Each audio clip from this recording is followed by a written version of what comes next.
February 2009. Get ready, start.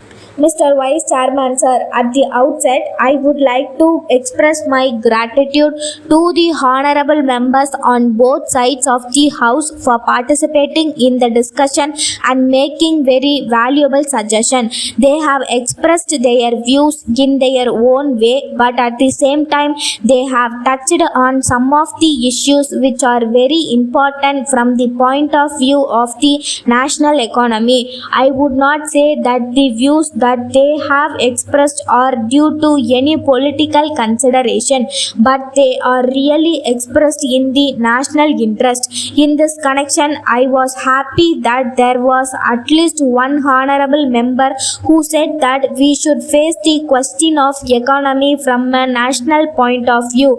If we go through the budget speech, we will find that the basic aims are national growth and social justice. This is the thrust of the budget that we have prepared, and it may be seen whether it is reflected in the budget provisions or not. I am sure that if the honorable members go through the budget, they will find that there are a number of new ideas which have been incorporated in the present budget. As this is the last year of the current 5-year plan, I have no doubt that the honorable members will be trying to find whether we have been able to achieve the planned targets. For this purpose, I would like to draw the attention of the House to the fact that we have been able to exceed the financial provisions. It is for the first time that we are going to achieve 130% of the target. This is in regard to the financial provisions. So no ministry can say that sufficient funds were not available and that this is the reason why it is not able to achieve the target set for itself.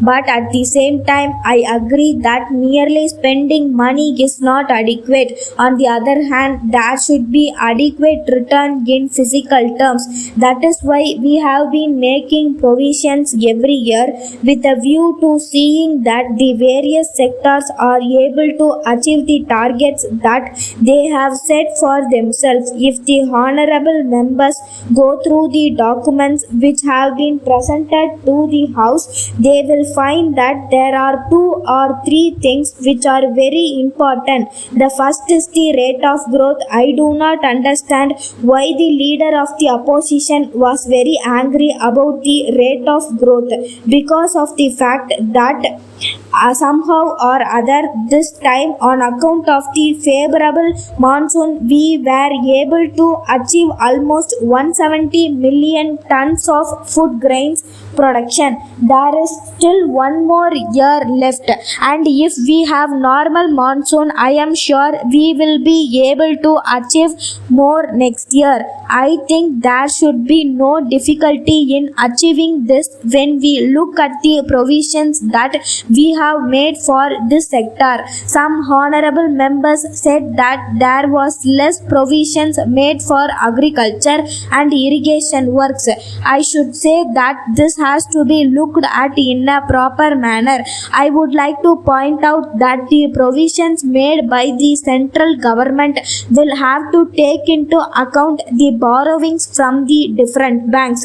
In addition, as this is the primary responsibility of the state governments, both figures will have to be added together with the money from the banking sector. If it is looked at in this way, I am sure honorable members will be fully convinced that there is enough money available. I may assure the House that in future, if any more money is required, we shall consider the same if we are convinced that the money is going to be properly utilized for more agricultural production. In this connection, I may inform the House that there are other subsectors also in the agriculture sector.